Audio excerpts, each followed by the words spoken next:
I'm a little disconsolate right now. Mike's very, very upset. We were supposed to make a big announcement about Mike's participation at WrestleMania in a guest referee capacity. And Mike's refusing because Mike was the guest of the WWF tonight, and Austin, who probably will shortly no longer be a member of the World Wrestling Federation, embarrassed Mike, embarrassed the WWF. His remarks were uncalled for and very unprofessional. And all Mike is saying now is that he wants Stone Cold Steve Austin. So my only recourse is to go back to Nevada and get Mark Rattler on the phone and say, hey, let Mike fight. But I'm afraid I know that answer. Will Mike Tyson be a part of the WWF, in your opinion, as of right now? In any capacity? I would doubt it. What, have you talked to him backstage? I'm sure you have, and what did he tell you? No, I haven't talked to Steve Austin. Mike Tyson. Mike Tyson, all Mike can say, and everybody around him, is that they were embarrassed by this.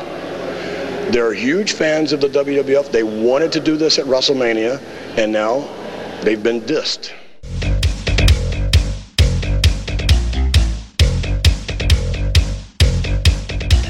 Professional wrestling is broken down into moments. And these moments define eras. And these eras have extremely pivotal years.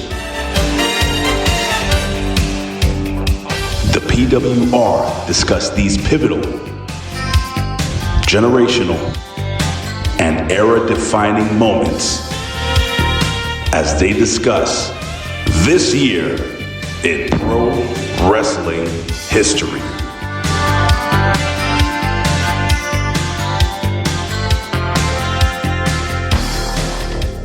What is going on there, Reflection Knights? What is going on there to the Vetoites, the HAMINites, and the PWCites? What is going on to all the ites all over the world? The Israelites, the Iranianites, the Russianites, the Ukrainites, the Demites, the Republites, all the crazyites all over the world.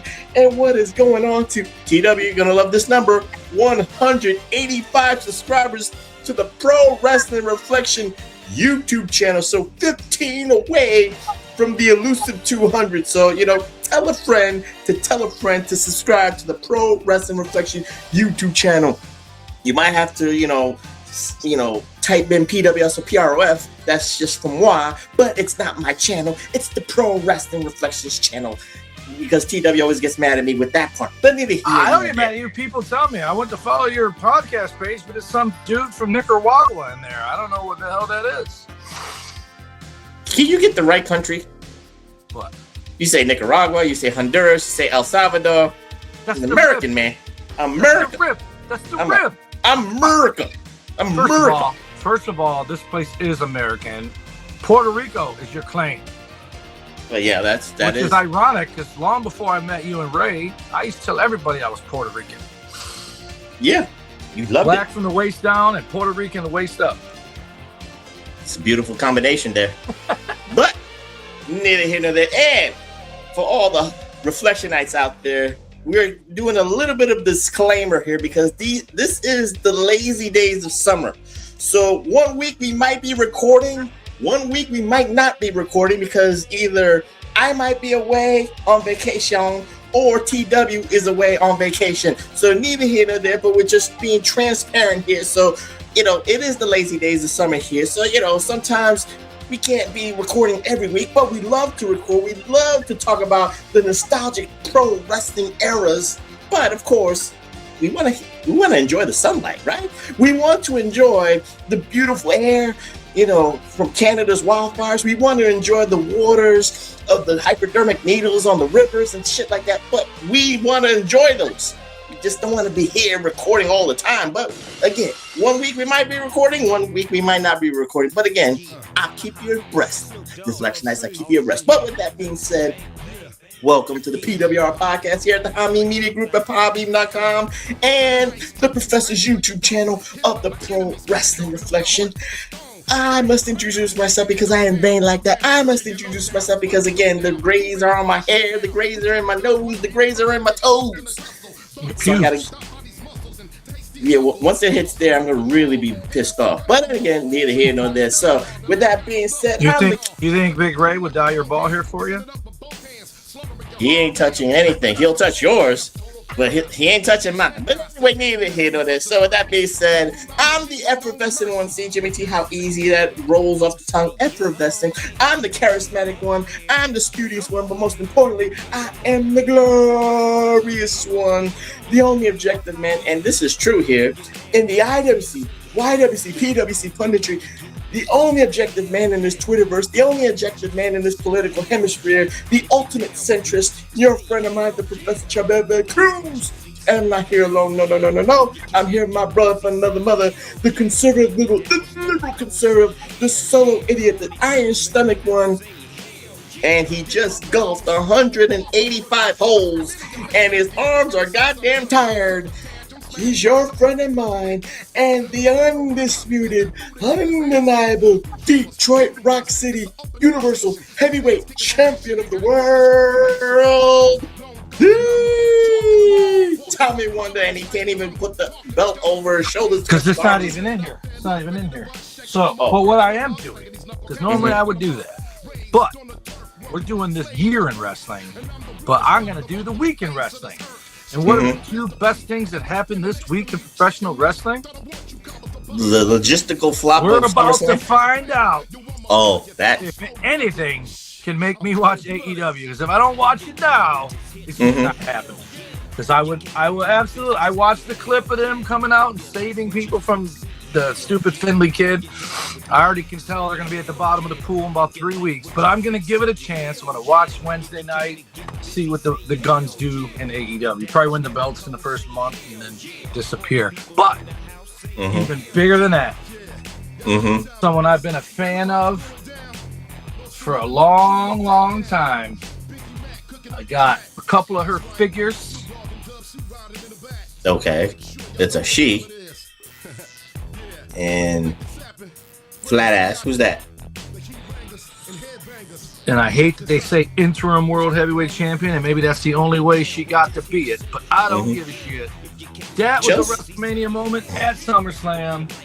I'm happy for Cardona. I'm happy for Chelsea Green. I'm happy for my buddy Jeff, who's still fighting cancer. Pray for him. Who adores Chelsea Green. From everybody I know that knows her, it couldn't happen to a nicer person. She's infectious, and it was a good thing. And I watched AEW Redemption or whatever the hell it was called. Terrible. And then I watched SummerSlam both nights, and some of it, others, not so bad. But the Chelsea Green was not so bad. That was the good moment that you're talking about. Yeah. And Kevin Owens was a good moment, and Roman Reigns versus Seth was different. Speaking of Kevin Owens, Reflectionites, we are savants here, TW, because coincidentally, our last episode before we were on break was the greatest heel turns. I didn't plan this. Wrestle when he came back? And he came back wrestling, and what did he do? He took out Sami Zayn. So it was apropos, Reflectionites, that the Pro Wrestling Reflection actually broke the story before it even happened. 2 weeks before. We got to do like if we put it in paperback form, we got to add a chapter about how they wrestled at SummerSlam for the #1 contender spot. And Sammy got screwed again.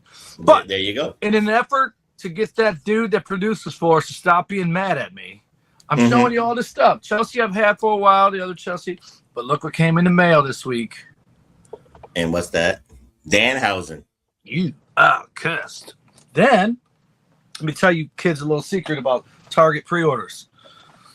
They apparently check the price before they ship it to you, and if it's cheaper, they charge you less. They shipped this to me, and 2 days before they shipped it, 2 days after they shipped it, it was on sale for 20% off. So I paid $38 and change for it when I could have paid $29 and change for it.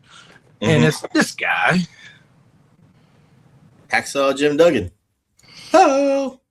And when I talk to the Chat GPT garbage return policy people at Target, they go, "Oh, sorry, we don't price match. We don't price match pre-orders."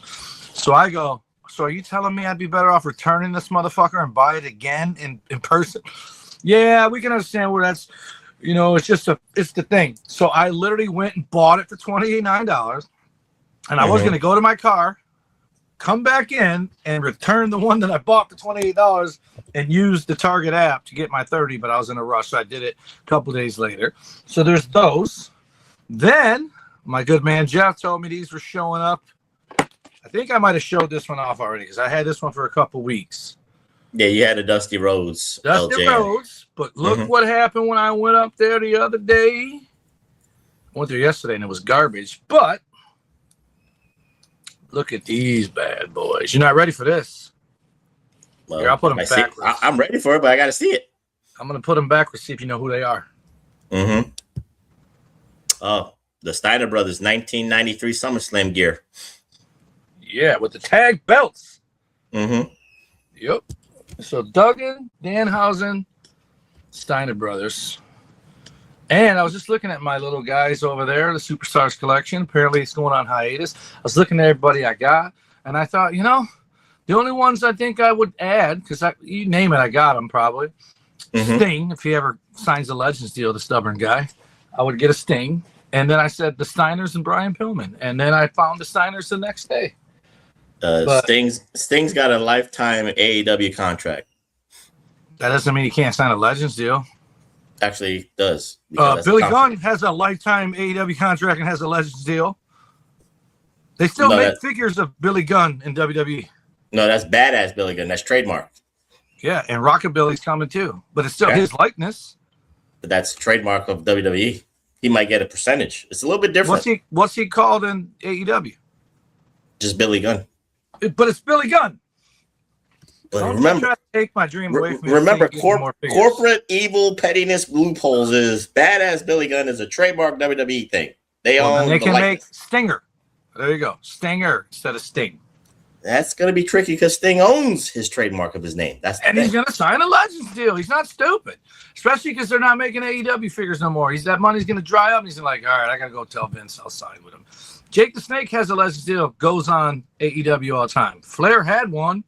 Jake the Snake is actually off of contract. His deal expired. He's a free agent. While he was there, they were making Jake figures. I'm telling you, dude. There's guys that have Legends deals that go to AEW because Legends deal doesn't stop them from being wrestling. It just means they can sell merch. So Tony Khan would be the problem. But again, management is petty. And then look at this shit. Came in the mail from Amazon. Did I show this to you? Cody Rhodes? Fucking I think box you did. all crushed to shit.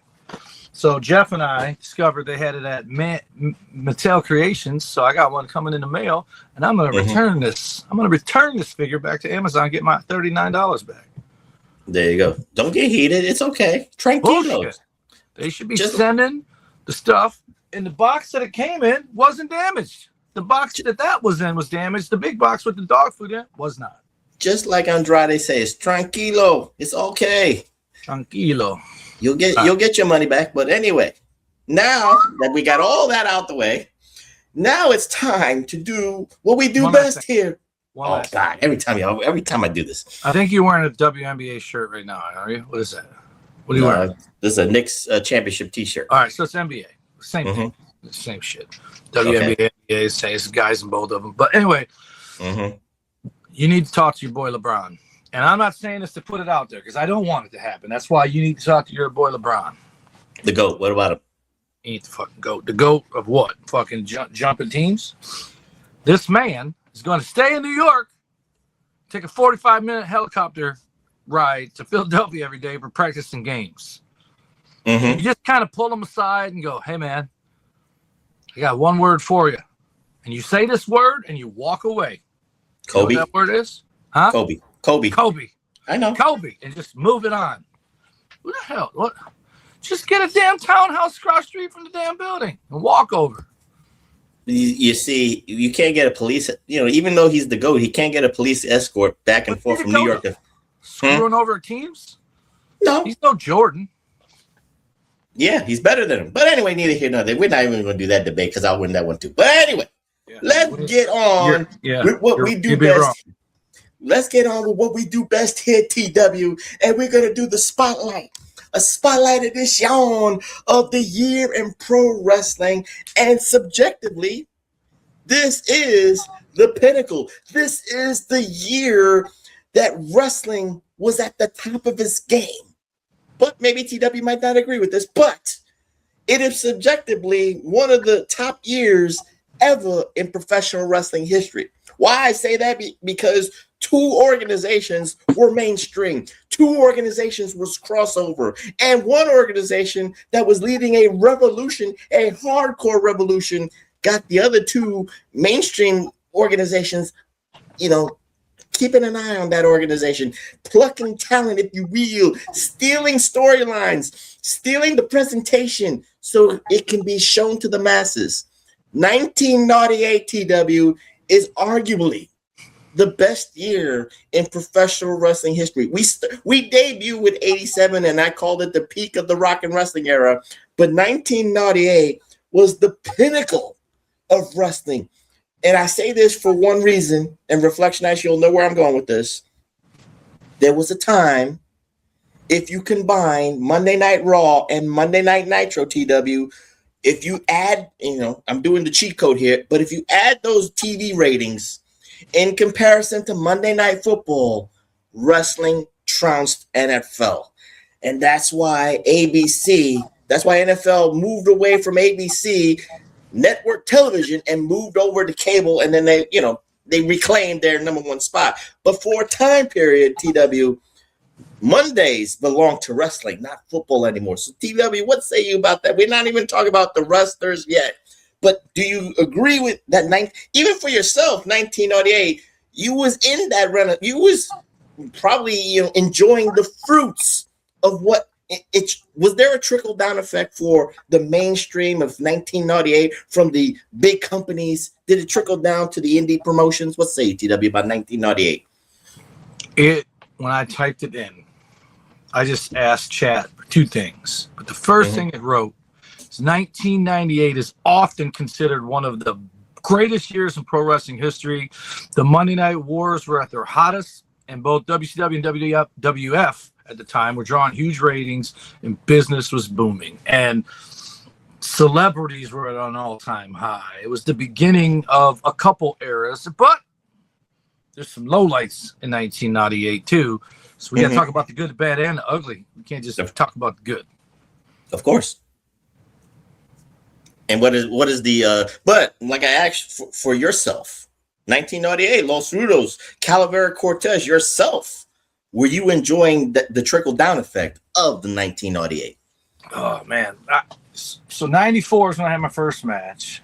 So that first year was just me and Rico. January of 95 is when we became Los Rudos. I was probably watching nothing, dude. I watched WrestleMania still because 98 was Austin Michaels with Tyson, right? So I watched that because who fucking didn't, right? But I wasn't fanboying anymore, and it's like even now I'm not fanboying. I watch it more as a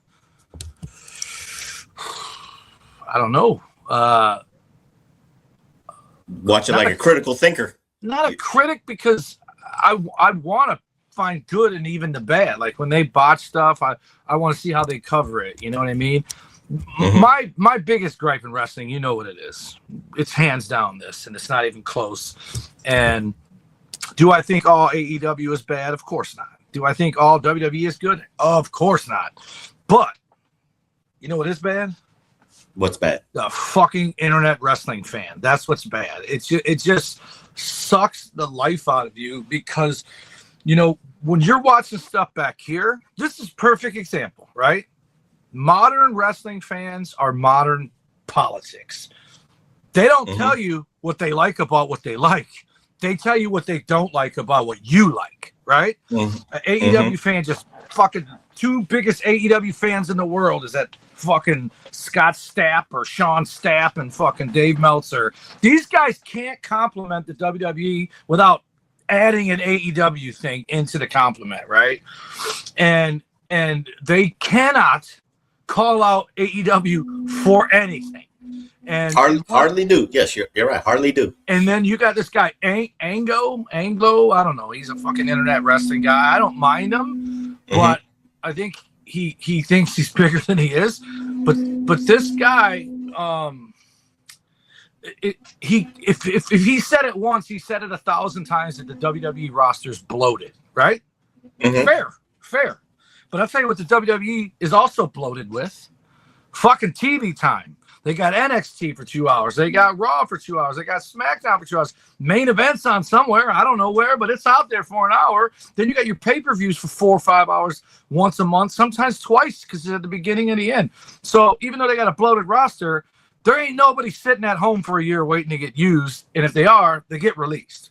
So tell me how Anglo. I think it's Ango. Yes, Ango. I know you're talking every time you bring up a WWE signing, say they're bloated. Yet you don't say shit when AEW signs 5 WWE former wrestlers at the same time and puts them directly in the bottom of the pool. Some of them don't even get a run. They just, hey, we got Tommaso Ciampa. Hey, he's the TNT champ. Hey, he's garbage now. Let's put him in with Jericho. But their roster's bloated, and they have 3 or 4 hours of TV every week, and they're 19-hour pay-per-views. They do have that. But you say one's bloated and the other one you don't even say it at all. And I just don't understand how you then complain when they release 20 wrestlers. That's bullshit. Wait a minute. Which one is it? Is it bloated, or is it bullshit that they didn't keep 800 people? Because someone's got to go. You know who doesn't let go of people? Tony Khan. So what happens? You got these fucking people that like AEW. And do I criticize it? Fuck yeah, I do. Because those people talk so much shit, I have no choice but to just humble them, right? 20 years ago, 30 years ago, whatever the hell 1998 was, 28 years ago, if someone talked about the Monday Night Wars, it was 2 people, we'll say one's a Raw, one's a Nitro. It was 2 people who couldn't wait their turn to tell you what they loved about Nitro or what they loved about Raw. They didn't shit on the other one. Do you know why? No, that's not. Watch it. They didn't watch it. They watched. That's not true. That's not true because everything. Sure there was people, but it wasn't the collective. It's a small collective. First and foremost, I was with you everything because if you was going to compare what we're doing today to 1998, there was tribalism, and it starts with ECW. Absolutely. It starts with because as an ECW fan, I was conditioned to hate WCW and conditioned to rally with WWE to overtake WCW because they were the big bad corporation. Right. I was already conditioned with that. Right. Number 2, the tribalism is we didn't care how good Nitro. You know, I'm with you with. I still watch Nitro, but I was pointing out some shit that was. You know, I was getting NWO fatigue, if you will. I kept reminding people, even though it was cool. Yeah. NWO fatigue was starting to get on the professor Reflection Nights. And then number 2, we're going to talk with each organization. And of course, with me, with ECW, I was all balls to the wall with RVD, Sabu, Tommy Dreamer, Sandman, and all that stuff. And of course, you talk about bloated rosters. It was bloated for WWE and WCW because guess what? They had to purge. You had to number 1 keep them, but number 2 you had to purge somewhere. Yeah. And where did you purge? You purged ECW because they were the ones trying to be on the come up. So I'm with, but there is tribalism. Right. 1998 was the AOL point. You're missing my point. But 1998 was the AOL dark room chats of wrestling. Right. That's how it was small, but it was sure there were fucking neckbeards then who fucking went on to fucking rape somebody and have a neckbeard baby of today. But here's what I'm saying is the difference. Back then, you were conditioned to hate WCW and WWE, and you watched them because you have to. You have to keep an eye on the product to know if it's gotten better for you, right? But when you talked, your passion was telling everyone how awesome ECW was, and you gave them examples. People who watched Raw say, fuck that WCW shit. This is why I like Raw. Mike Tyson, Jenny McCarthy, Pam Anderson, Diesel, all this shit. If someone like Nitro, fucking Goldberg's, and that's a big deal. And the reason is because the diehards that supposedly the neckbeards are today, they didn't watch it. So they couldn't tell you what was happening on the other channel because they watched what they wanted to watch and what they truly did like. And now you have Scooby-Doo today, and you got people. I'd probably write this in more internet neckbeard arguments of all things. I'm like, you sure know an awful lot about the shit for someone that doesn't watch it.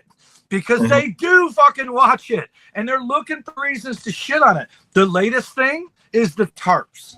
And where were the tarps at, Professor? They were on the card cam side, and they were behind the stage, right? And they did a good job of never showing that hard cam side. But every other fucking angle, that place was packed roof to fucking floor. And even if it wasn't sold out, who fucking cares? It was 2 nights at 37 or 36,000 people, right? And they wanted 70. They got 70. They just got it over 2 nights. And my biggest hope isn't for people to make fun. They had to put up the tarps because, listen, buddy, you just did 3,000 in Detroit. Pick one, suck it. But my hope is that, because I still believe the reason they didn't fill that stadium is people don't have money to buy both nights. They don't. You either got to lower the price or make it one fucking night and a little bit more than what they paid. Because two reasons. One, you can't afford it. 2, you're waiting until the last second because you don't even know what show you want to go to. Like, I would have gone to Cody and fucking Punk. I wouldn't have gone to Roman and Seth. And then I would have missed fucking Chelsea Green, right? I had to watch that in the hotel. But some people get night one and just hope to goodness their favorite guys are on it. Was LA Knight on night 1? He was on night 1, right? No, night 2. Are you sure? Yeah, the 6 man. Oh, I fell asleep watching the shit. But anyway, so there's that. I hope it makes them go back to fucking one day.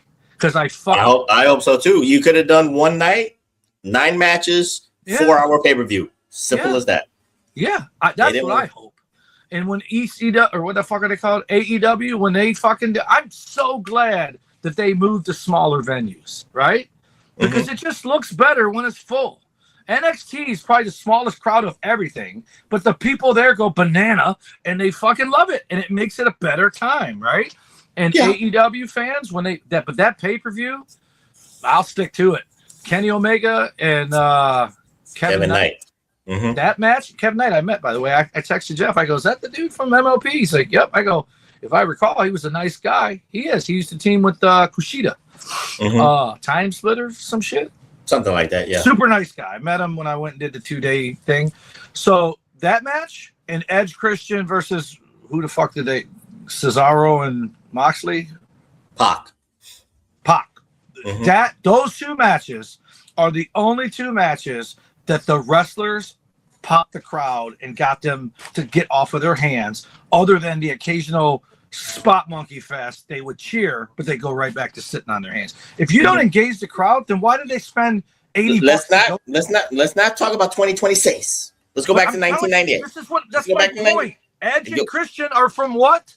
The Monday Night Wars. Of course. And what did they do on Monday Night Wars? Scott Hall addressed the crowd. Kevin Nash addressed the crowd. If they had a wrestling match, especially if it was a tag match, the guy in the corner waiting to make the tag addressed the crowd. They made the crowd feel like it was worth spending money to see it live instead of staying home to see it for free on TV. It's a better wrestling. Just like I said, TW, Monday night was must-see TV for wrestling, not football. Yeah. And what did they do on 2 hours of Raw and 2 hours of Nitro? 3 eventually. 3 eventually, but what did they do? You talk about it. They popped the crowd because it didn't need to be flips. Not all the time. Right. You had DX. They worked the crowd. They worked the crowd. DX worked the crowd, especially like the New Age Outlaws. The Scott Hall with the surveys. Hulk Hogan, just having to do the air guitar. That's all you had to do. Ric Flair with the strut. Ric Flair elbowing air or elbowing John Cena in 1998 because you couldn't see him. But again, neither here nor there. But with that being said, TW, we have to talk about the biggest moments of 1998, and I will start with your favorite promotion, the WWE and the WWF. Now, 98 was, we can call it, it was one of their biggest years, but it was also a make it or break it year, because after the shit that went down in 1997, TW, with the screw job in Montreal, you know, if there was social media, I don't know about the AOL dark chats, but they were counting down the days when WWE was going to go out of business and Eric Bischoff was going to win. So after Bret Hart left for WCW Reflection Nights, WWE had a new person on the mantle, on the come up, and he's right behind me, and that was Stone Cold Steve Austin. Austin 316, the shirts were flying out the arenas, TW, you know, the merch shops and shit like that. If you was not, there was 3 shirts you was wearing in 1998. You was wearing Austin 316, NWO, and a DX shirt. One of those 3 you was wearing in school. I was wearing. Just Bring It. Just Bring It snuck in there too.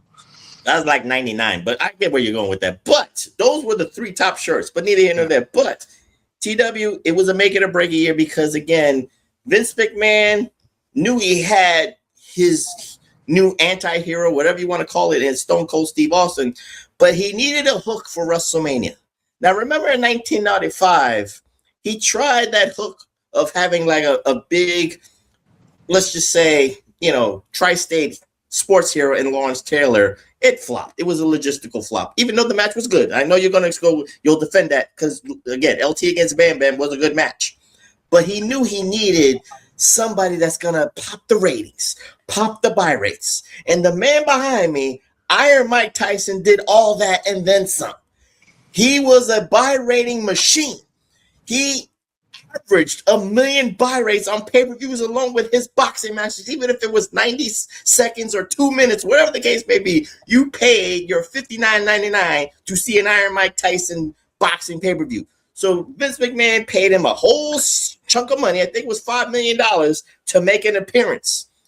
And after Royal Rumble, and then these 2 locked horns, TW, that night after Royal Rumble, where Vince McMahon was gloating, saying, Iron Mike Tyson's going to do something. Then the glass shatters.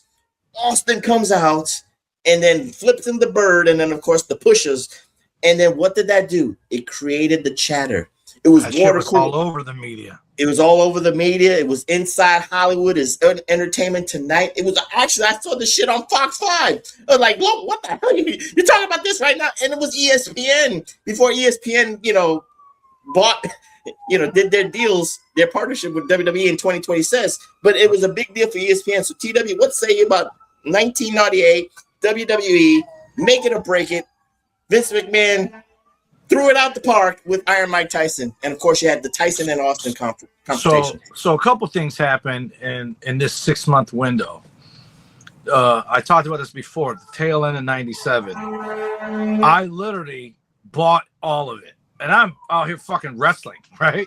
Mm-hmm. I legit thought they were fucking Bret over, right? Like, I didn't realize they were doing the greatest switcheroony, heel turn, face turn with Austin and Bret by making Austin the bad guy and Bret the good guy, and then swapping it around. I felt like everything Bret did, and again, it was never creative or the writer. I just thought Vince. I'm like, why is Vince holding fucking Bret back? And then it went on to be, which I've stated on record many times, the greatest thing to ever happen in any wrestling angle ever is Bret Hart, Neidhart, Pillman, Davey Boy, and Owen getting booed out of the fucking building in the U.S. and cheered everywhere else. And even getting Austin booed in Canada. It was insane. But Mike Tyson, I legit, because, you know, I'm a Shawn Michaels guy, but I was like, they're going to bone Austin. Like, I felt like, almost like it was a shoot. Like, Tyson was going to whatever. And boy, was I wrong. And boy, did that place go banana when he ripped that DX shirt off and had an Austin 316 shirt on it. It was such an awesome, like, it's obviously my WrestleMania moments are the sentimental shit, like, you know, Warrior coming back, Macho Man and Elizabeth, and then and Benoit and Guerrero. But that shit with Austin and how Tyson did that, dude, it was one of them things where I'm pretty sure if you were there, you were deaf because the noise shook the cameras when he did that. And then I think he punched Michaels, right? Yeah. He cold cocked him. It's so well done. And just to elaborate on what you just said about Vince was like make it or break it. This was WrestleMania 1 all over again. He put it all on the line. Like, this is going to sink or swim, but we're going to at least go down swinging. And brought in Tyson. I don't remember if there were other celebrities there. There usually is at least a couple lesser known ones or, lesser priced ones. But it was just so well done. And who knew that was the last time you're going to see Michaels for 4 years, other than the occasional boy short referee stuff, which we could fucking leave that in the Playgirl bin. Nobody cared about that shit. But just very, very, very well done. And what was The Rock doing in '98? Nation? He was in the Nation, and he was on the cover. But let's put a bow on Austin and Mike Tyson here, because this helped the Austin character. But also, there was interlaying storylines. While Austin is chasing Reflectionites, his elusive dream of becoming the heavyweight champion in WWE against Shawn Michaels and DX, there's another nuanced feud matriculating TW, if you will, and that's Austin against Vince McMahon. So, also, this feud tapped into, this is why this feud still resonates today, because it taps into the working man. It taps into people who are the socialists against the corporations, if you will, TW. I know you don't like that, but anyway, it's the hard blue-collar working man sticking it to the boss, sticking it to the supervisor, sticking it to the manager. Everything you dreamed of doing to your boss that you thought was a pain in the ass, TW, Steve Austin, weekly on a Monday night, in front of 10,000 screaming fans in the arena, in front of maybe 5 million homes worldwide, Monday nights, got a chance to live out your dream. And then Tuesday comes, you actually feel good going to work. You're like, you're lucky I don't do what Austin did to Vince McMahon. What say you, TW, about that analogy? Because it still resonates, because people can relate to that, especially the blue-collar worker. So I make this comparison to something that's been going on for the last 10 years in this country.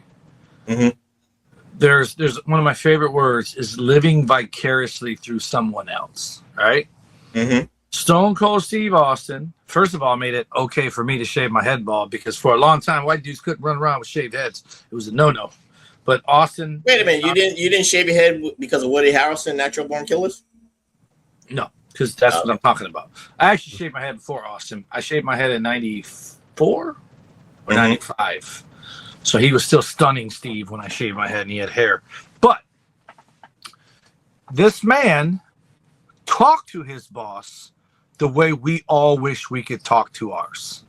He said what we were thinking, and then also put hands on him. So he probably saved a few jobs, saved a few lives, because there's people probably about to go postal at their job and shoot their boss, but they watched Austin do shit to his boss, and they're like, that's good enough for me. It's a release. And so Austin doing that is the equivalent of 10 years ago, man ran for president of the United States of America, and it didn't matter who the fuck he was debating, whether it was for the primary or for the fucking actual main event. That dude said 2 things. One, shit we didn't think we could say if we wanted to run for president. And 2, shit we wanted to say to the people he said it to. Because there's people that don't like Hillary. There's people that don't like Ted Cruz. There's people that don't like DeSantis.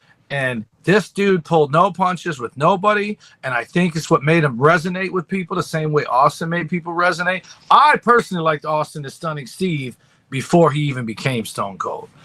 But when he became Stone Cold, I mean, I fought it for a while. For one, I was in the business, so I couldn't be a fan.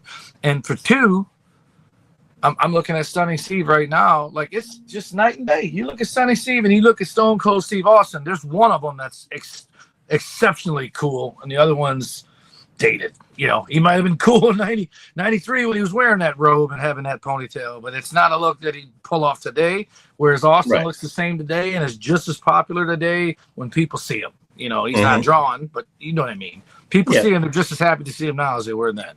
He's drawing. His merch is still selling to this day. But I'm saying he's not selling out Madison Square Garden 23 months in a row. I understand. I'm just saying he's still a draw with his merch, so it still counts for some degree. And he's depending on who you ask, because everybody's got to be proud. People will tell you that his run was bigger than Hogan's was longer, but no one did what Austin did in that. And that's what I was going to tell you earlier. This is 98. Obviously, he got there in 96, right? Late 96. Early 96. Early 96. He's the fucking ringmaster. Right. It's not looking good for him, right? It's looking Shorty G. It's looking terrible for him. Then all of a sudden, he won the King of the Ring 97. No, 96. Oh, it was 96, right? It's right there. I was going to look. It's right here. Ted DiBiase jumped to WCW in 96, which left him creative freedom for himself. And that's why he changed the gimmick. And so 96 is kind of like the LA Knight in the beginning. And then it took till 98. Well, 97, WrestleMania 13 is probably what made him. But the era begins when he wins the world title in 98 against he's done by like 2002 or 4. It's not that big a window. 2003, yeah, you're right. Yeah. That's what I mean. He was done by 2004, not in. And The Rock's not far behind. That's why I asked you earlier what The Rock was doing. He was at WrestleMania 13 when I was there. He was not Savio Vega. He was Rocky Maivia, and he fought the Sultan, I believe. Yeah. And they were Rocky Die chants. I was there. I think he won the IC title at WrestleMania 13. No, he won it on a Raw, but I get where you're going with this. But yeah, it goes with what you're saying. Their window is not, and I'm bringing this up to modern day. The Young Bucks, Kenny Omega, Adam Page, they've been doing it for AEW for 7 years. That's already longer than Austin and Rock's run. And in theory, Sean's really, his run is fucking probably 94 to 98, and then obviously he came back. But his window's short. Brett's is 93 to 96, and then he just fucking squandered it in WCW. But it's today's guys. First of all, they wrestle longer. They're in better shape. But it's just amazing to me that we will be talking about the people in the pictures. Goldberg, was 2 years? He's probably 97 to 99. Give or take, yeah. Yeah, and so it's just amazing what they did in such a little window of time that will live forever. It's the impact, but it's the impact of why 98 is such a critical. And who's doing that now is my point. Nobody's doing that now. Yeah, I mean for the wrestling bubble, it's Roman Reigns, but you know that's the longevity. But Roman Reigns, I would say, is more of a Hulk Hogan thing. It's not. Roman no. I'm not. But again, I get what you're saying. But WWE has rebranded its. Shawn Michaels, Bret Hart, Stone Cold Steve Austin. The difference between them, Roman Reigns, and Hulk Hogan is Roman Reigns and Hulk Hogan were handpicked. John Cena was handpicked. Those guys, the fans made them. Chelsea Green is probably the closest thing to them. Becky is probably the closest thing to Austin. She was nothing, and then she was fucking white hot, and bam, she's selling out arenas, selling record numbers of T-shirts. LA Knight had a window of opportunity, but I feel like that was squandered. And I actually heard something today that says he wrestles and walks past Triple H and everybody when he's done and just leaves. Doesn't ask for feedback or anything. And that's one of the reasons why he's hit his ceiling, because if he's not going to be part of the team, then who the fuck wants to put him over? It's I hope it's not true, but if it is, then wonder no more. Hey, it's politicking. If you don't politic, where you go?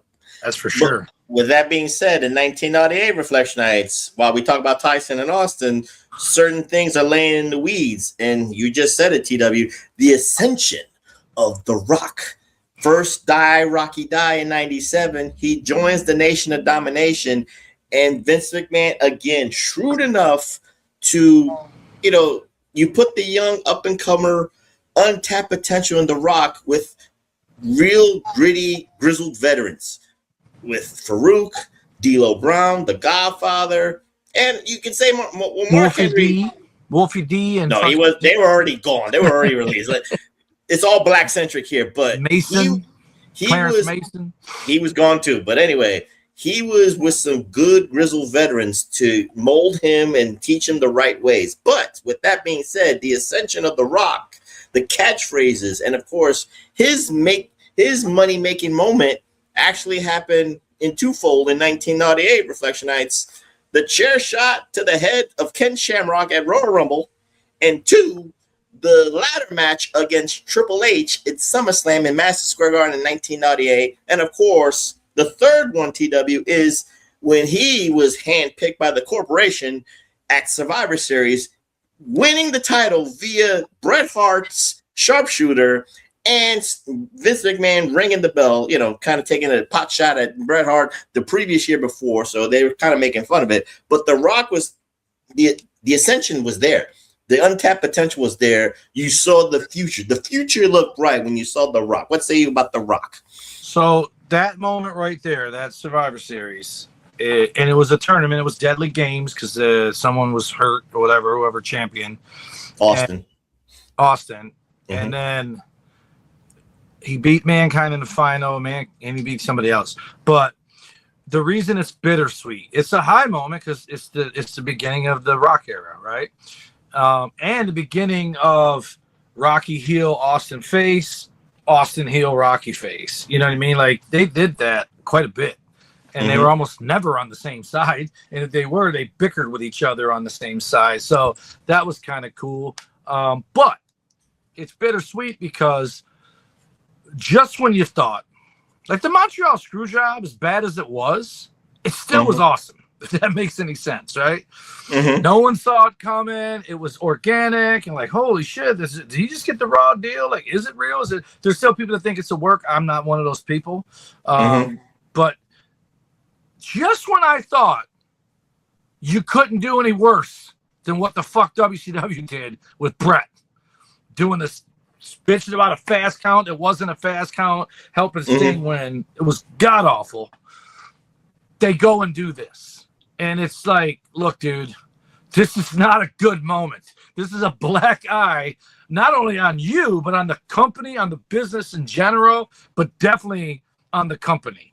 And then you go fucking do it again, but you're doing it as a work, which is probably what feeds the people's thoughts that the first one was a work too, because they went and did it again the very next year. But they did it again the next year, probably because the fucking why not, right? Just whatever. So, but I think it taints The Rock's win because it's such a lazy booking is what the internet nerds use. It was just lazy booking. But the good say part of it was you say it's lazy booking. I say it's taking a dig. It's management, to be fair, but it's taking a dig at management and Bret Hart. But it's also taking a dig at the people like fucking Davey Boy Neidhart and Rick Rude left because of it. So did some wrestling fans. So the ones that stuck around who are like, it was good for business. Then you go do it again, and now you're like, okay, mother. Now you're just fucking insulting the people that stuck around, right? But the reason why it was good was it was done the right way, unlike 4 years earlier when they did it the fucking wrong way. The whole time, everyone's made to think Mankind was with Vince, but it was The Rock all along. Like Tatanka and Lex, but everyone fucking cheered for DiBiase pushing Lex because they thought he turned good on a bad guy Lex Luger. So this was just done better. But doing the screw job, especially a year later, and by the way, they've done it a fucking few more times over the years too. It's stupid. It's something they should never do again. And it's the one thing AEW does better. They don't do Montreal Screwjob fucking rekindles. Tell that to Jacques Rougeau. But anyway, neither here nor there. So what happened to him? Well, he felt slighted by AEW for certain reasons. But we don't. Again, let's go to an AEW podcast on that one. But with that being said, Reflectionites. Rock, again, the ascension is there. I guess it's subjective. I thought it's a funny thing because, again, that's water cooler talk, TW. That's why we talked about that. Oh, my God, they actually did the Montreal Screwjob again. And we knew everybody was a willing participant for this one here. Another thing, we can't forget about 1998, and you talked about Mick Foley for a second, but what happened in 1998, Reflectionites? The most infamous Hell in a Cell match that still lives in infamy to this day. It's the benchmark that will never be surpassed because no one's going to do the shit that Mick Foley did to himself. Not only did he fly off the top of the cage to the Spanish announce table, which was planned, he fell through the roof of the Hell in a Cell cage, which wasn't planned. So nor was that tooth coming through his fucking lip. Right, nor is the tooth. But two things happened. The iconic moment for Mick Foley was the tooth. Every hardcore fan, it was almost TW, like what you're talking about with Deadly Games. Mm-hmm. It actually made me pause as a wrestling fan, because I remember what Mick Foley said in ECW about the fans being blood-sucking, the fans wanting more, the fans, they're bloodthirsty for all this shit. It made me pause for a second, like, yo, dude, I don't want this dude to die. I don't want this dude to, like, I love what he does, as a character, as his gimmick. He puts his body on the line. But for me, there was a limit to it. And seeing that not only made me respect him, but also made me fear for a lot of wrestlers. Because, again, in 1998, I think it was 98, Louis Spicolli died. And it was drug overdose. But, it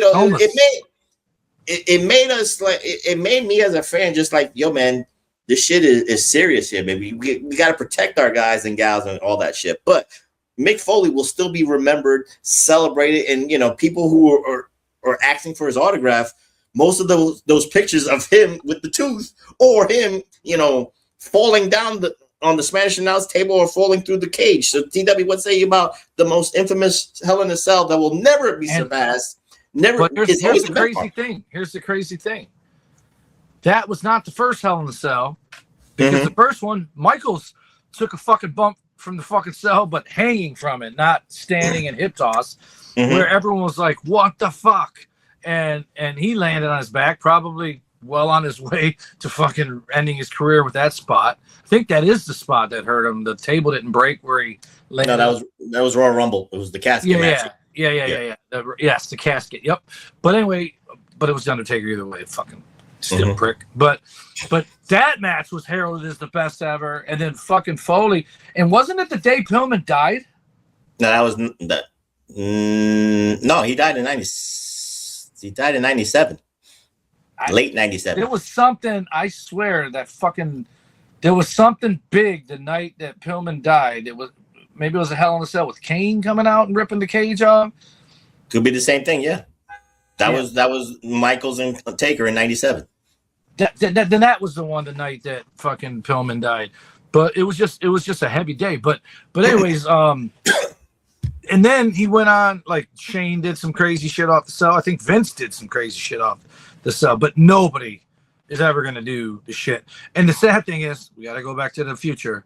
I was at the Joe Louis or Little Caesars Arena when Jericho fell off the top of the fucking Blood and Guts cage into what was obviously a stack of fucking cardboard boxes with a fucking cardboard shit over the top of it to make it look like it was a platform. And it was, even the sound it made was like poof, like a little pussy fart. And everyone was like, what the fuck? There, you know what I mean? Whereas Foley flat out went through that fucking table and damn near missed that motherfucker CM Punk style. Just fucking shoo.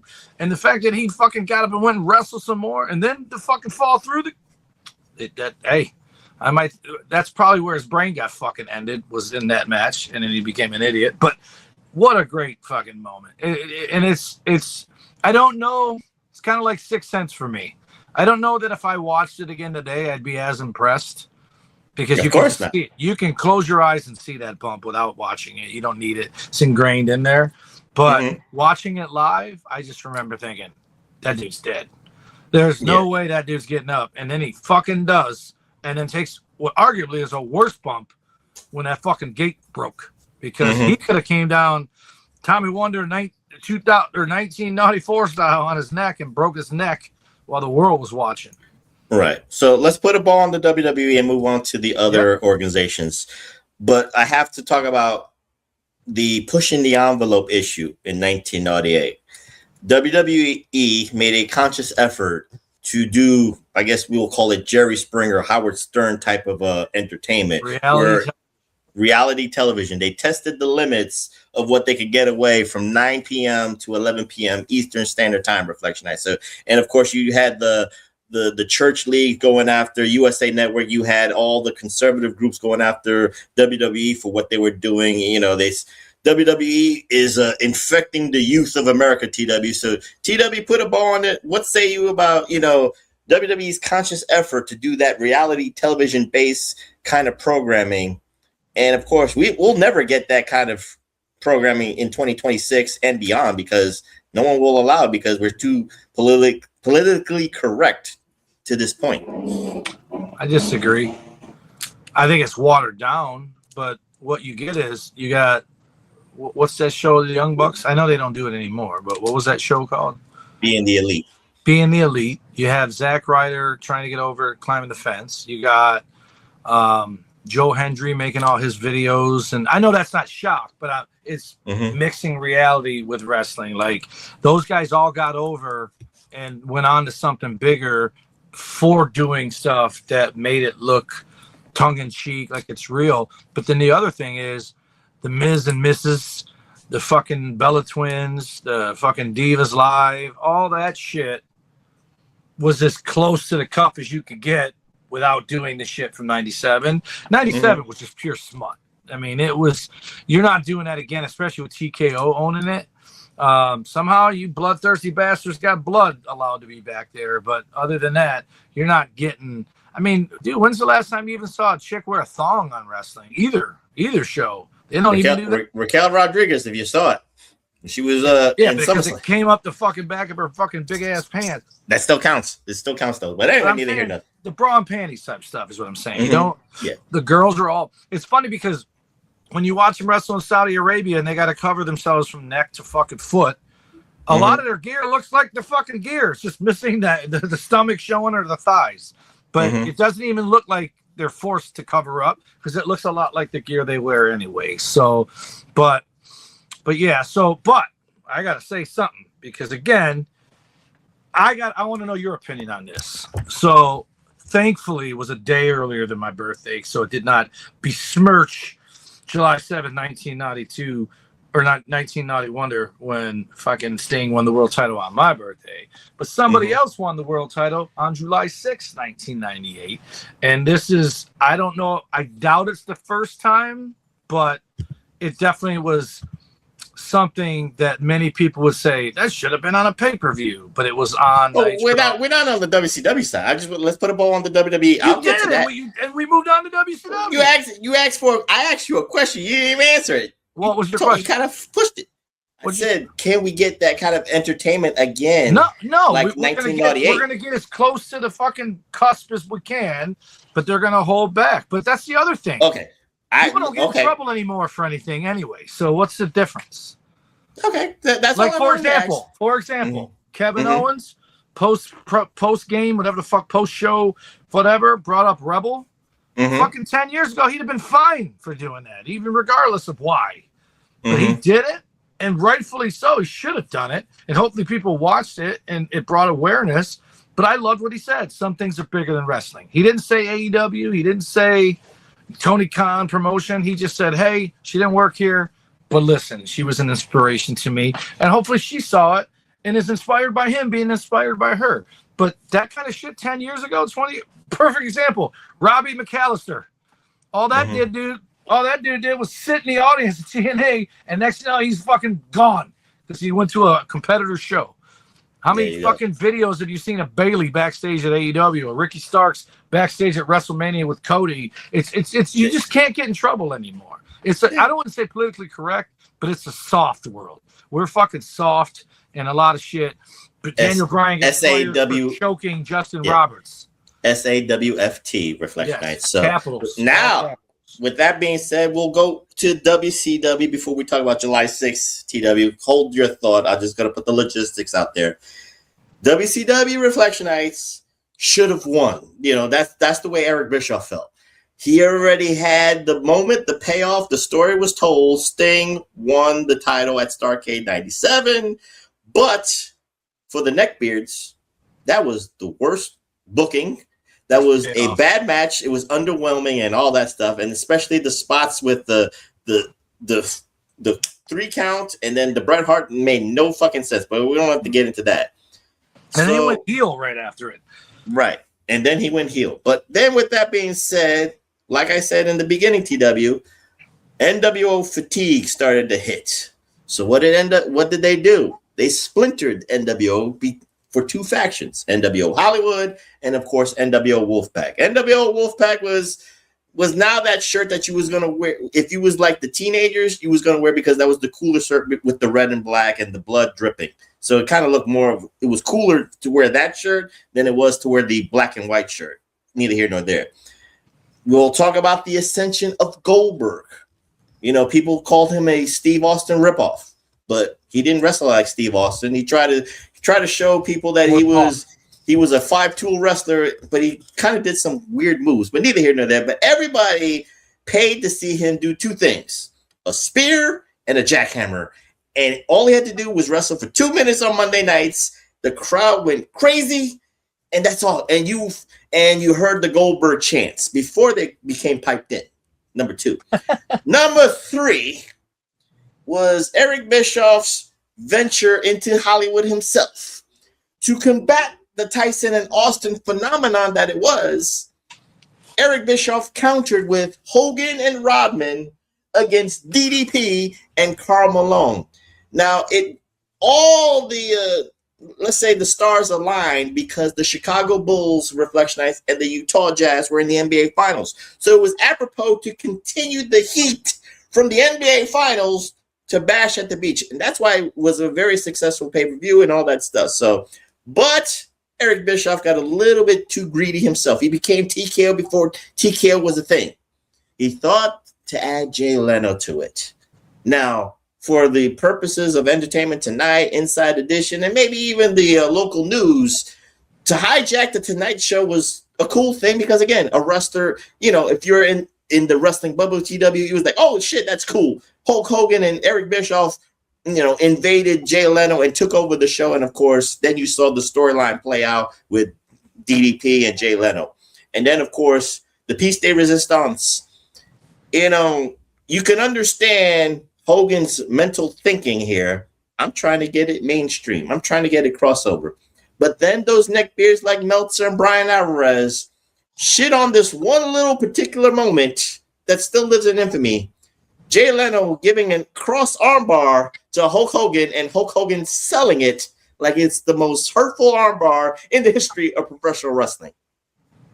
We cap off the year of two things. Goldberg was undefeated in 1998 and then lost that undefeated streak at Starrcade 98. And again, the neckbeards will debate. We actually did a show, TW. We did What If Goldberg continued the streak. So we added some fun to it, but it was still a subject to this day. Should Goldberg have lost at Starrcade 98? Should the undefeated streak still continue? And, of course, another thing I just want to point out, and then TW will go with his Goldberg thought, was the contentious behind-the-scenes friction between Ric Flair and Eric Bischoff, which they then both agreed to put it on TV. Because that Nitro, TW, when Ric Flair, after I think it was 8 months away from Nitro TV, when he was in his tux. That's where AEW learned it from. And Malenko, Benoit, Mongo, and Arn Anderson were in the ring in their tuxes. And then everybody was waiting for Ric Flair. I think it was Asheville, North Carolina or South Carolina. Excuse me if I forget. Kentucky. I don't forget where, but you know where I'm talking about. But when they announced Ric Flair, the place was jacked. And then Ric Flair went on a harangue. Eric Bischoff came out, and Eric Bischoff said he had blood coming out of his mouth. Fire me, goddammit. I'm already fired. Fire me, goddammit. I didn't watch Raw that night. I watched Nitro because I wanted to see Ric Flair. So, TW, the floor is yours. What say you about 1998 WCW style? So, what I was starting to say is July 6, 98, Goldberg beat Hulk Hogan in front of 40,000 fans at the Georgia Dome. It's a home game. That's, again, I don't think it was the first time, but it's one of the times where they almost made pay-per-views unnecessary because they had title changes on TV all the time. And I suppose and I think Eric Bischoff has called them super nitros or whatever when they did stuff like that, like a 40,000 seat. Like, what's the difference? If it would have been on Sunday, sure. I think when Goldberg won, it was a 3-hour special edition Nitro before they started becoming 3-hour Nitros. Right, but my point is, it was TV on for free. There was no pay-per-view cost for it. You had to buy fucking cable. That was it. But his was on Nitro. Lexus was on Nitro. DDP's, I think, was on Nitro. No, that was pay-per-view. There was a pay-per-view, okay. But every week, the fucking Cruiserweight title changed hands on the fucking first match in Nitro. Those changed. The Cruiserweights, the television titles, and the tag team titles. And then you got Mick Foley winning on Nitro. You got Marty Jannetty beating Shawn for the IC title on Raw. Not Nitro, but Foley won on Raw. Don't go back to 93. Just keep it on 93. I know where you go. Well, that was to start it. Oh, that's the other thing I was going to say. It's the irony of the football stuff. The season premiere and the first episodes of Monday Night Raw and Monday Nitro were on a Monday in the NFL season. It's not like they started in the spring and got a head start on people watching it and then not switching to football. They started while Monday Night Football was on and still were drawing that many people to the show. But I want to know what you think of them taking title changes and just giving them away like candy, hot potatoes, instead of making it a special deal like Starrcade or Bash or even Halloween Havoc and other Clash. A Clash of Champions is acceptable because it's like a Saturday night's main event.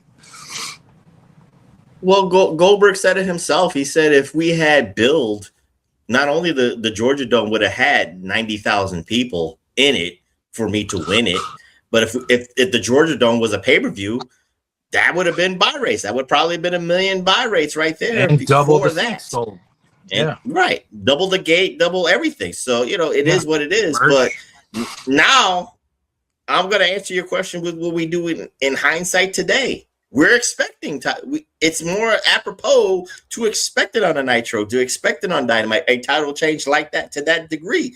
I will not be. I'm more jaded now by this time because it's 2026 and I've been watching wrestling for 40 plus years. So I'm more jaded now. Back then, it was semi cool.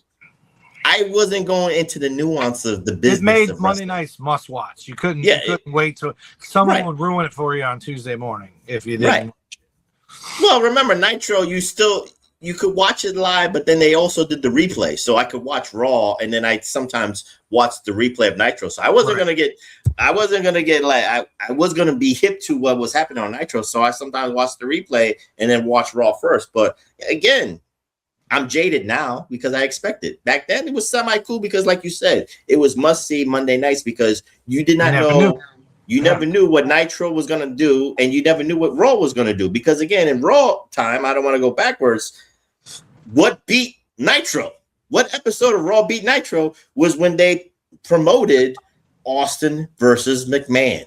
It was a clusterfuck. It wasn't no Meltzer 5-star classic, but you waited 2 fucking hours to see Austin and McMahon in that ring, just like you waited the 3 hours to see Goldberg versus Hollywood Hogan, and Hogan thought it was the right time and the right guy to pass the torch and all that stuff. So, I like that moment. So TW, the floor is yours about WCW moments of what did Jeff TBT remind you about? I want to say the good is Goldberg coming to fruition, winning the title, but the bad is, like you said, the streak ending, and it ended so hokey, man. Like the cattle prod.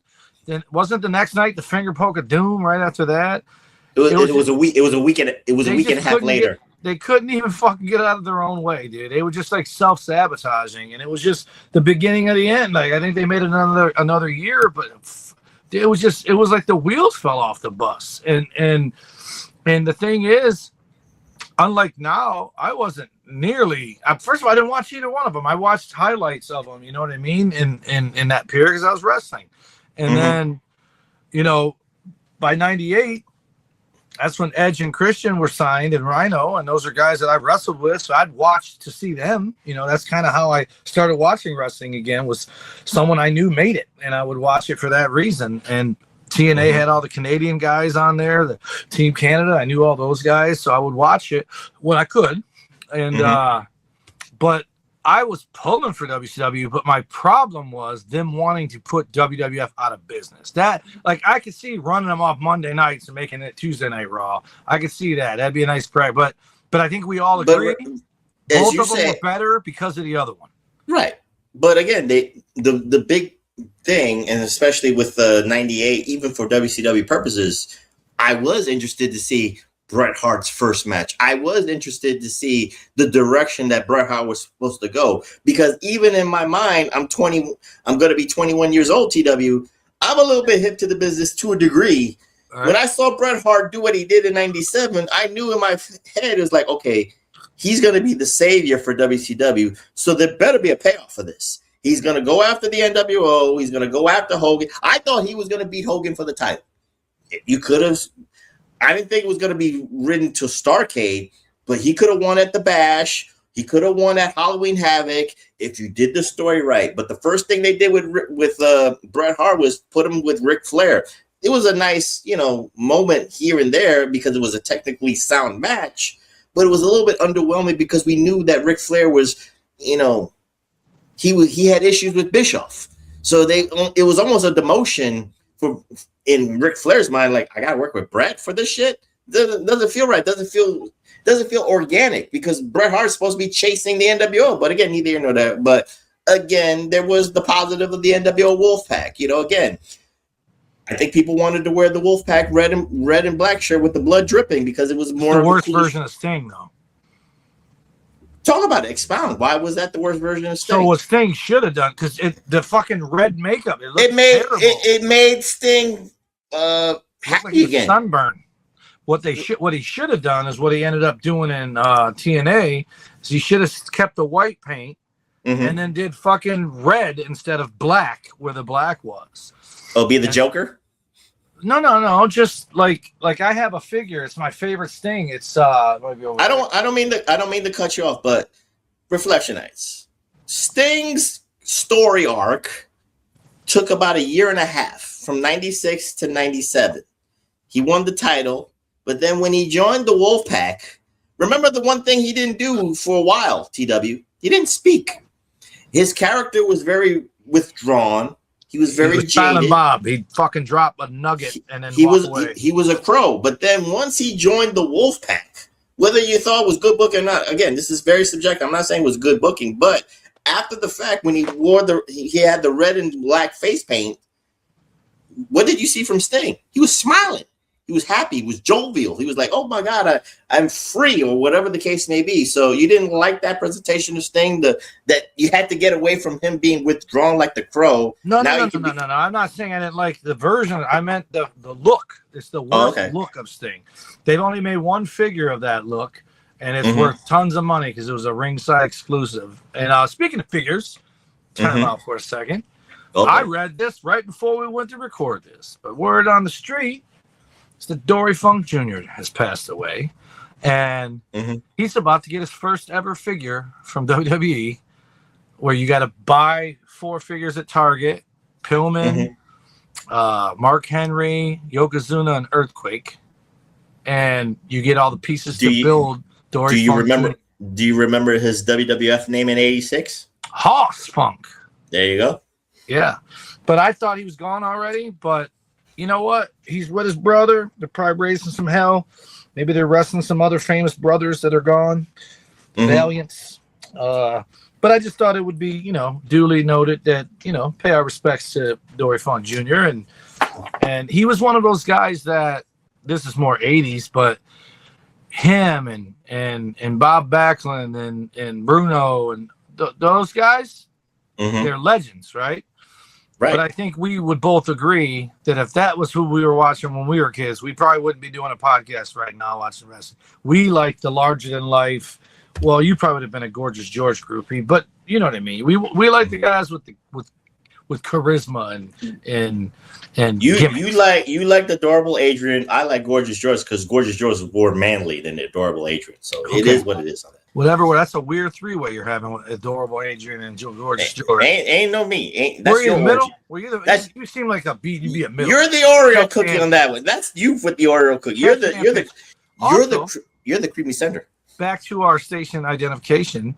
I wanted to know first who won the Royal Rumble. Austin for the second year in a row. Who did he eliminate? The Croc. And then I said, who won King of the Ring? It was Ken Shamrock, who you said got busted in the head by The Rock at the Royal Rumble. And who did Ken Shamrock beat to win the King of the Ring? The Rock. And then he became the King of the Ring. And then The Rock went on to win the world title later. But I also asked, who won War Games? And you know what ChatGPT told me? There was three teams in that. It was three-man teams, and it is arguably the worst, at least most unpopular War Games. DDP won it. I can tell you that by beating Stevie Ray, the one guy everyone knew was going to take the pin. Why is he even in there? Was it Luger, Sting, and Nash? I mean, Stevie Ray and Nash? It was Team WCW or Team DDP against Team Red and Black against Team Hollywood. It was the 3-team War Games that made no sense. Hogan, Stevie Ray, and who? Hogan, Stevie Ray, and I think no, it wasn't Hall. I think it was Scott Steiner.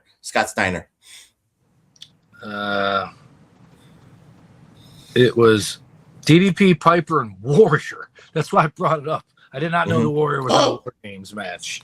We could talk about that too. Hollywood was Hogan, Hart, and Stevie Ray.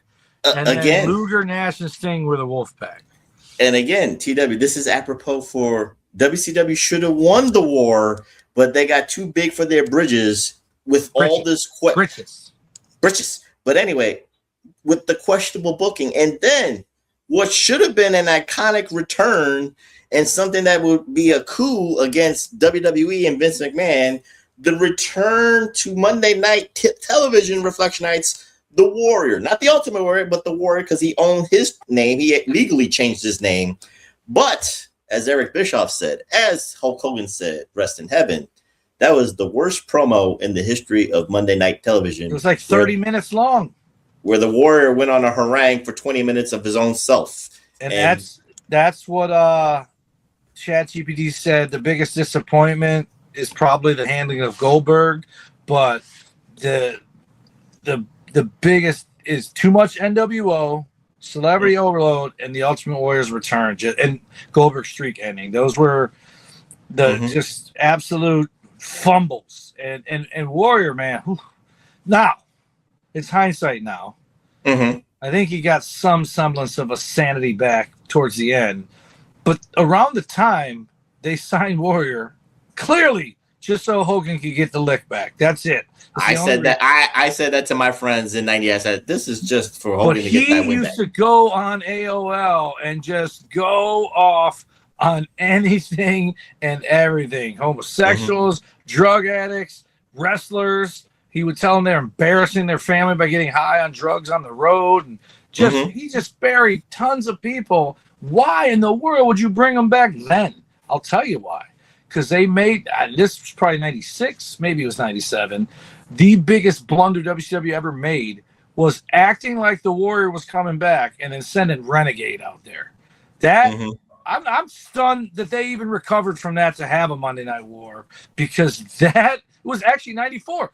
No, 95 is when I was in the locker room and Arn Anderson lost to Renegade in 95.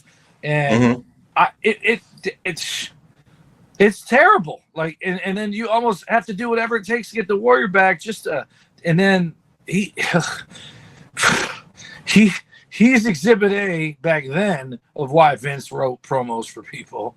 And there's a lot of guys today that are the same way. Just they couldn't talk their way out of a paper bag. And Warrior talked us all into a paper bag. It wasn't the good grab the fucking tools of the rocket ship and take a nosedive. That at least made sense. You was interested when you heard the music. Yeah. And then he opened his mouth and then you turned it back to Monday Night Raw. That's how it was. So with that being said, I think we could close the door on that, and we'll go into one more promotion, my favorite promotion, and that's Extreme Championship Wrestling. And probably 1998, again, I will say this as long as there's a podcast here, ECW saved wrestling. ECW was an instrumental force in why WCW and WWE reached the heights that it did in 1998 because of their presentation, their vision from Paul E. Dangerously or Paul Heyman, whatever you want to call him, TW. But he had a vision. He tested the limits, and there was a cult. I was part of that cult. We found a way to watch ECW at 2 a.m. in the morning, and we made sure they made money somehow, some way. They got on pay-per-view with their Living Dangerously. They got on pay-per-view with Heat Wave 98 Reflection Nights. And why did they get on pay-per-view? Because of the talents of the human suplex machine Taz. His image, even though he's 5'5" and looks like, once he goes back in the curtain that you can beat the shit out of him, inside that ring, he was a shoot fighter. Fuck the world shoot fighter, MMA style. He looked menacing for 5'5" TW, but that shit, it was lightning in the bottle with the gimmick. And of course, Paul Heyman tapped into the UFC, underground, scene, if you will, because UFC wasn't mainstream just yet. So he gravitated towards shit that was counterculture, if you will, TW. So UFC, they gave the gimmick to Taz. He was the human suplex machine, the FTW shoot fighter, if you will. We can't forget the triple threat, one of the strongest triple threats in ECW history. Again, there's a debate about that, but I like this faction of Shane Douglas, Chris Candido, and Bam Bam Bigelow. It was one of the strongest triple threats. They ruled ECW television, TW. At that one point, you had Shane Douglas as the heavyweight champion. You had Chris Candido and the Prodigy, if you will, Lance Storm as the tag team champions, and Bam Bam Bigelow as the television champion. And 1998 Reflection Nights was the first time you ever saw somebody go through the ring. Bam Bam Bigelow fucking drilled Taz through the ring. I don't know if you saw Living Dangerously, TW, but you ever remember that? Answer the question before I asked it. It's like you had ESPN going on. So he did the Taz mission on Bam Bam Bigelow. Bam Bam chucked back, and then for the first time ever, nobody did this. I never remembered this before, but this was a spot after the fact. He went through the ring. He drove Taz backwards, and the ring imploded. And of course, they protected it as much as it was. But that was the first time I ever saw the ring fucking blow up in front of my very eyes and all that shit. So that's one of those memorable moments of ECW. And of course, the presentation, you got to see Booties, Francine, Beulah McGillicuddy, Kimona Wanalea. How do you forget about her? How come no one's making toys of her? Because she's a legend. But anyway, Jasmine St. Clair, Jenna Jameson, it all goes with it. And of course, the ascension of one of the greatest tag teams in the history of wrestling. They started in ECW, and that was the Dudley Boys, Bubba Ray and Devon.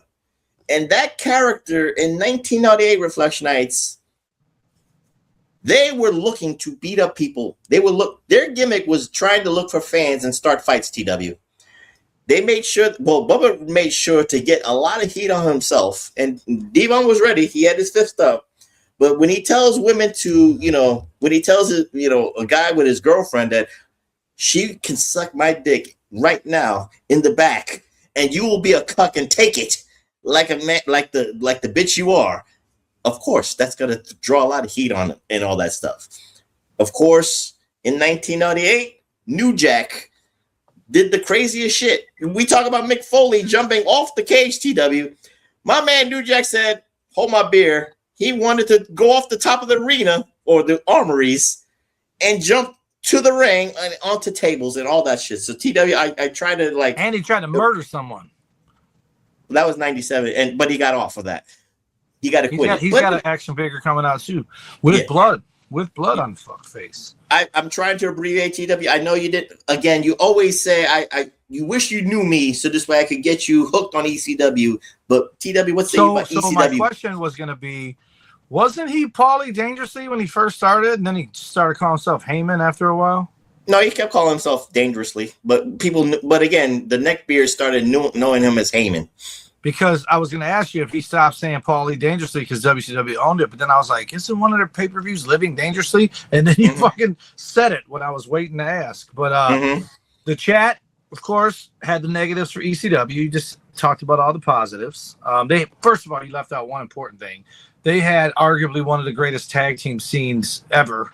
Like, it was a who's who of tag team. Sabu and RVD. Sabu and RVD. The Eliminators, the Pit Bulls, the Dudleys, Mikey Whipwreck, and whoever the fuck he was teaming with at whatever time. Mick Foley, yeah. Mick Foley and Terry Funk. And then Lance Storm and Candido and Jericho and Lance Storm. Jericho wasn't there for long, right? No, that was back in '96, and he already bounced to. No, but I'm saying it's just ECW as a whole because we don't get much. He was there. 98's fucking damn near a death knell for them. But it said the lowlights for ECW in 1998. Financial problems continue to plague them. Wrestlers often work through injuries for modest pay, if any. And top stars regularly left for WWF or WCW once they became established. I would say by 98, when was Dean Douglas? 95. Oh, damn. It was that much earlier? So he went to WWF, then went to WCW, and then went back to ECW by 98? No, he went back to ECW and then went to WCW in 99 after the money issues. Oh, yeah. Okay, so he did go right back to ECW. So he pissed off them fans for nothing. Right. So, and it said industry-wide problems were concussions and chair shots. You talked about Ken Shamrock. Foley would take it. Big Show, I think, took him to the fucking dome. The Rock took him to the dome. And ECW, remember, most of those matches, you had a chair shot in every match. Or a drop kick the fucking chair right to your face. And then you got little focus on women's wrestling. They were more fucking accents, not wrestlers. Way too many dangerous bumps, which fucking AEW says on a weekly basis, hold my beer. And then creative inconsistency. There was a lot of just fucking throw it at the wall and hope it sticks, which we all know who we can blame for that. Who can we blame? Vince Russo. Okay. I'm sure Katie Vick was his. I don't know about that. That's 2000s, but he wasn't writing for WWE at that time. He was writing for TNA. But with that being said, again, we can marvel. I can marvel at the matches. And again, Masato Tanaka, Mike Awesome, Reflection Nights, Heatwave 98. Go Google it, Reflection Nights. That's one of those matches you need to see again. Sabu and RVD against, I forgot his name, but it escapes me right now. But Dreamer and Incredible were a team, weren't they? No, they were adversaries. Adversaries? Yeah, but Heatwave 98. What was his name? God damn it! Now you got me going ChatGPT on Heatwave 98. I did it before. Yeah, mine's already saved in there. I prepared for this show. I know you did, but I'm so fucking tired right now, Professor. I'm not gonna go vote. Whoever fucking wins primary, I'm voting for them because I can't get over there. I was gonna do it before I fucking got home. Give me a second, Reflection Nights. I'm very, very. I have to. Because, again, this is one of those matches you need to see. TW, you need to see this. Heatwave 98. I got it now. Here it is. It is Rob Van Dam and Sabu against Hayabusa. And you fucking don't remember Hayabusa's name? I forgot the name. Again, I'm getting old. Dementia's hitting. But anyway, neither here nor there. But those are matches those are the Meltzer wet dream matches that you need to see, Reflection Night. So with that being said, TW, again, I'm abbreviating, but I don't want to go on a harangue for like 2 or 5 hours because there's a lot of memories for 1998. But you know what we do here on the PWR Year in Wrestling? We have to give credence to the PWR Awards. So, TW, with that being said, we're going to recap the highlights of the Pro Wrestling Illustrated 1998 Year in Wrestling Awards. So, you ready for this? I'm ready. All right. In 1998, who would you think was the 1998 Rookie of the Year? Rookie? Fucking Goldberg. You are absolutely correct. He actually trounced all the runner-ups here. It was a slam dunk, Reflection Nights. Who's the runner-ups? The runner-up, actually, first runner-up was Sable. So, you saw the titty flashing. The second runner-up was Darren Drozdoff, and the third runner-up was Mark Henry. But those numbers were very small here. Yeah. 1998 Inspirational Wrestler of the Year, TW. Who do you think won that?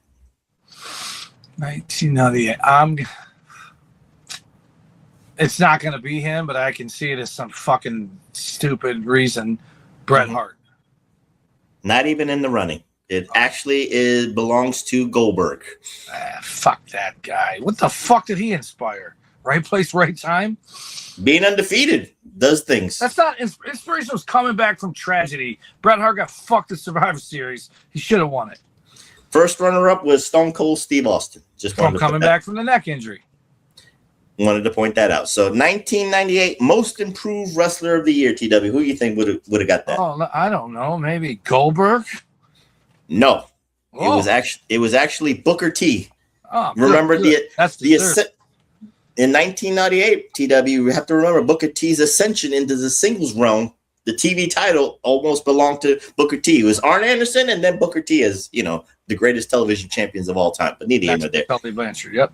First runner-up is D'Lo Brown. Just wanted to give credence to that. Let's see. 1998 Comeback Wrestler of the Year, and the winner makes no sense in my humble opinion, but I think I understand why they did it. Ric Flair. No, it was actually X-Pac. For some strange reason, getting fired from WCW and going to WWE and starting the DX 2.0 gives credence to Comeback of the Year. I don't know why. To come back to WWE. And he'd arguably, dude, this guy was the first dude to be an NWO and a DX guy. And that's monumental in itself for 1998 purposes. Yes, you're right. But I don't know if it because the Warrior was the third runner-up, so I would understand if he was the Comeback Wrestler of the Year. So but it was a garbage fucking run. Yeah, but that promo kind of like took the votes away. Yeah. And 19 never happened. 1998 Manager of the Year, TW. There's not that many managers, so. And I actually think I want to recount because this doesn't make sense to me, even for 98 purposes. What's the question? Manager of the Year for 1998. Bischoff. He wasn't a manager, but the winner was Paul Bearer. Oh, fuck. It's because he's the last of them. That's why. Yeah, he was the last of them. But the first runner-up should have won it. It was Bill Alfonso. He was really, to me, the number one manager left, in my humble opinion. Yeah. This one's an easy one, TW. 1998 Feud of the Year. NWO versus WCW. No. That's not even in the run. Oh, Austin McMahon. Yeah, I thought see, you're tired. But you're right. So tired, dude. You have no idea. First runner-up was Wolfpack versus NWO Hollywood, just for credence. Oh, and they second with each other? Yeah, that's what they deemed it. And second runner-up was Ric Flair versus Eric Bischoff. And let's see, 1998 Most Popular Wrestler of the Year. This is a no-brainer, TW. You're gonna fucking say Goldberg. It should be Sting. Neither. I thought he was gonna get it right off the dome. He's bald. Austin. What the fuck? See, he's tired. Stone Cold Steve. Goldberg is actually the first runner-up, which I find funny here, but neither here nor there. 1998 Most Hated Wrestler of the Year. This one's what did you say? Hogan. Oh, you got it right. First runner-up is Vince McMahon. Second runner-up was Eric Bischoff. My answer would have been Vince if it wasn't Hogan, but it had to be Hogan. Yeah. First runner-up was Vince McMahon. Second runner-up was Eric Bischoff. 1998 Match of the Year, TW. Sean Austin. That was first runner-up. The Match of the Year was Hell in a Cell. Undertaker versus Mankind. That's fair. I'm a homer for ECW. I thought Taz versus Bam Bam Bigelow going through the ring. That was my vote, but neither here nor there. What the fuck was that on? Like 2:30 in the fucking morning? No, it was Living Dangerous. Didn't even see it. It was Living Dangerous. It was on a pay-per-view prime time. Fucking 500 buys. Yeah, I know. Fuck you. People had to see it to vote for it. They did see it. That's why I keep saying ECW Save Wrestling. 1998 Tag Team of the Year, TW. I need a recount here too. Fuck. I want to say Dudley's, but it's going to not be anybody in ECW because, again, people have to say. I'll give you a hint, TW. Harlem Heat. Oh.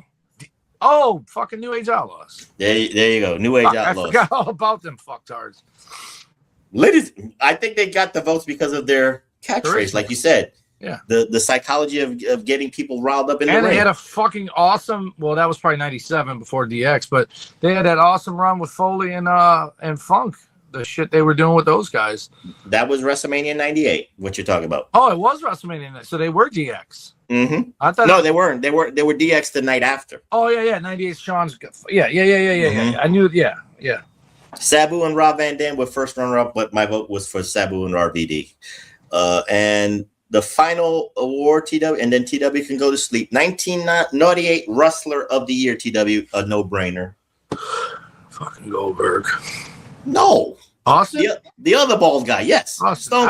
Dude, you got to understand, 83 weeks, man. I'm assuming WCW fucking slam dunked it from 87 or 97 to 98. Stone Cold ran away with it, but Goldberg was the first runner-up. So you kind of half right there. So with that being said, that was the PWR Awards from 1998. So TW, before you fully go to sleep, do you want to end it with them? You got it? Okay. Top 10, and I'm gonna just do an order instead of making you guess. I'll let you guess what you think the number one movie was, and if you don't get it right, then you're fucking gayer than I thought. But top 10 movies, and this is domestic box office. I'm sure that means gross, not necessarily someone's favorite movie, but obviously, usually if you're selling fucking the most tickets, it's probably a good sign people like the movie. What do you think the number one movie of 1998 was? Was it Titanic? It was. And all right. It made $600.7 million domestic. But number 10, your favorite comedian plays a dragon at $120.6 million was Mulan. Moulin Rouge?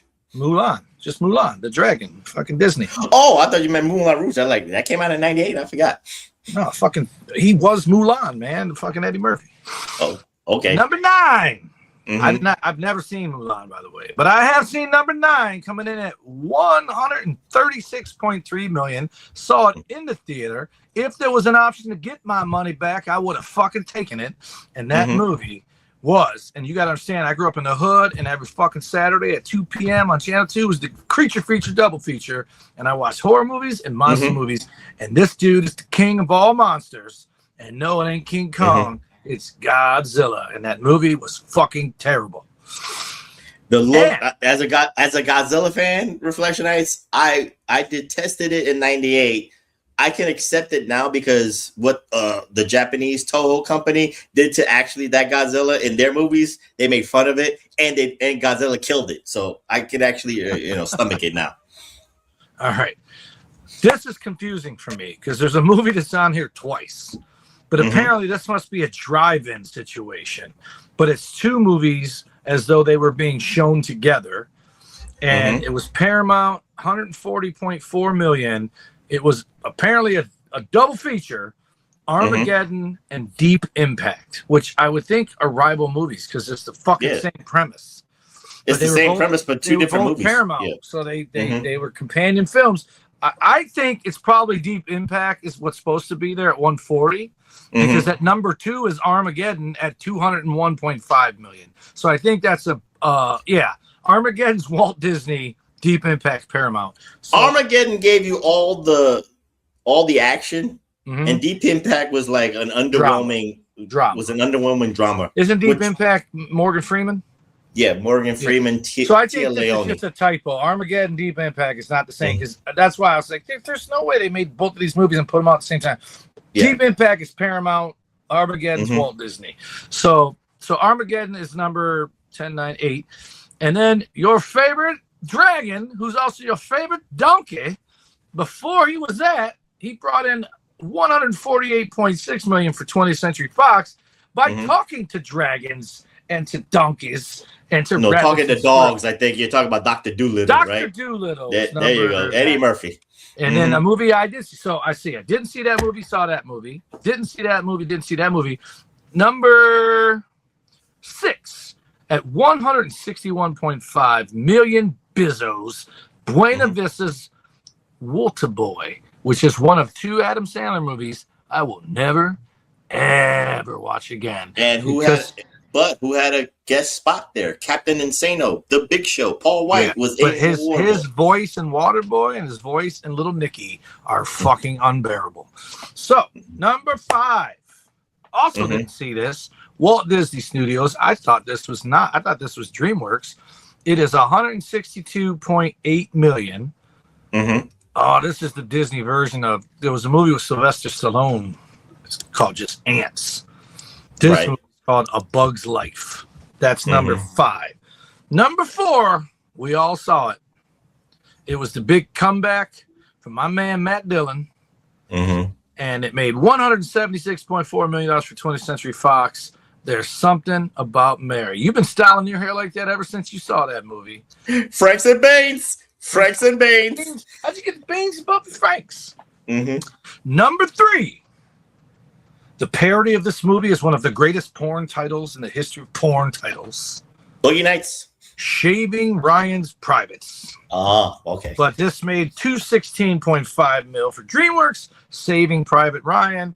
201.5 Armageddon at number 2, like I said, and Titanic 600. And a side note, because now I'm just doing, I should have done top 10 albums, but I'm doing top 10 songs. But I already know top 10. So top 10 songs of 1998, year-end Hot 100. That's probably Weeks at number 1 or whatever is for that. Number 10, never heard of it. I think I heard a public announcement, which I think was R. Kelly in the public announcement. I don't know. Okay. But it's called Body Bumpin'. I have no idea what that is. But I know Donkey of Destruction is going to tell us what Body Bumpin' is, because he told us what that other song was we didn't know. And I was like, holy shit, I guess I did know that song, because he sent it to me and I listened to it. I think he sent it to me, or I looked it up. So Body Bumpin' by public announcement. The next song is one of the catchiest tunes of 1998. I still hate it. I don't want to hear it every time it comes on. It's a band called Fastball. It's probably their only hit. It's called The Way. Anyone can see the way. I don't know that one. Then I love this girl. I love the song she does with my other girl Brandy, but I've never heard this song together. This song at all. It's called The First Night by Monica. And it's night like Nighttime World, not night like King's Night. Okay. And then number 1097, not one of my favorite songs by this lady, who's a legend, and I love her. And Black Cat is one of the greatest songs of all time. It's Janet Jackson, Together Again. Those were those sultry R&B albums that Janet Jackson did in the late 90s. Together Again is as bubblegum pop as it fucking gets, dude. Hey. The later on, the sensuous side. I'm about to fucking. This is the one that makes me feel old, because I didn't even know this dude was around in '98 yet. Okay. And I know the song "Nice and Slow," Usher. Yeah. Damn. And then this song here, I can't believe it's number 5, because it is the first song to ever make 2 albums hit number 1 and number 2 on the top albums charts.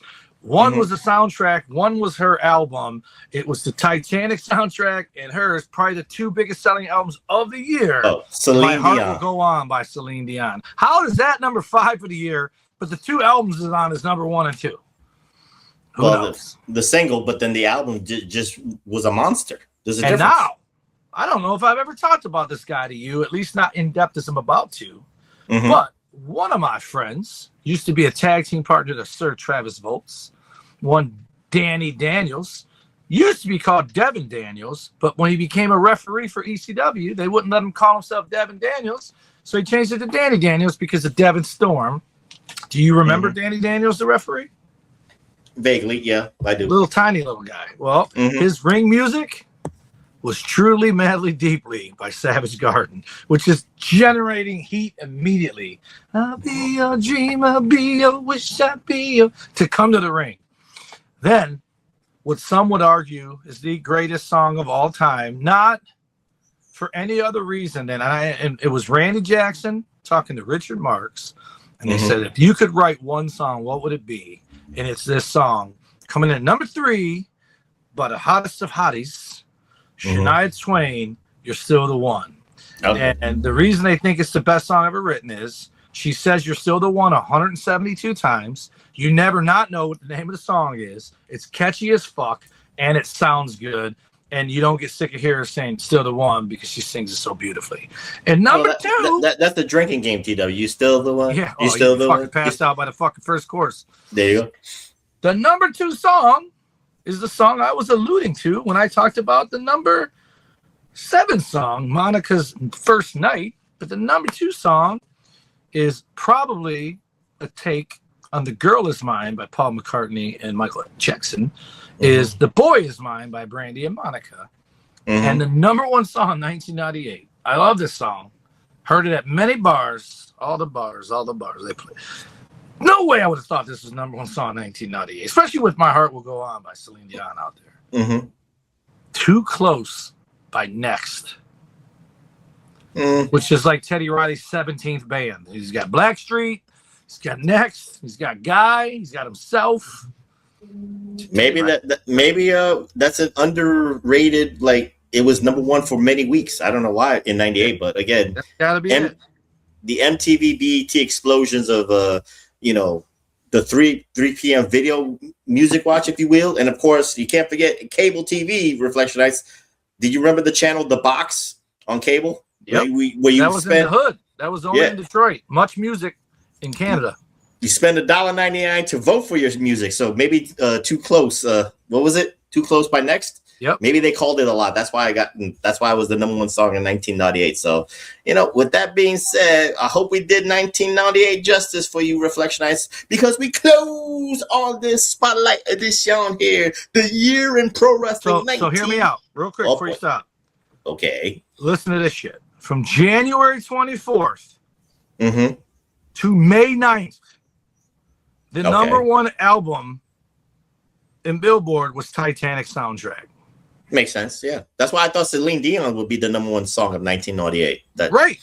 City of Angels, fucking had it, lost it to Master P for 2 weeks, then got it back. Armageddon. Well, Aerosmith, yeah. Aerosmith should have been top 10. Atlantis had 2 weeks.